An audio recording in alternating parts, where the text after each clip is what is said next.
এইটা আমার জন্য একটা অনেক বড় পাওয়া আমি বলবো।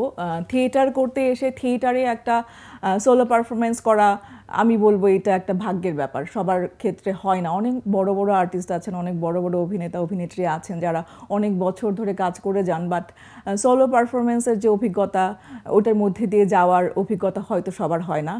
সেই জায়গা থেকে আমি অবশ্যই অনেক অনেক লাকি। সেই জন্য আমি মাসুম রেজা এবং বন্যা আপুকে ধন্যবাদ দিতে চাই, আমার দলকে ধন্যবাদ দিতে চাই যারা আমার সঙ্গে ছিলেন এই পারো হয়ে ওঠার জন্য, তাদেরকে ধন্যবাদ জানাতে চাই।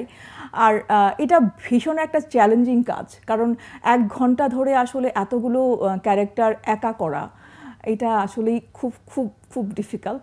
সেটার জন্য আমার অনেক প্রস্তুতি নিতে হয়েছে।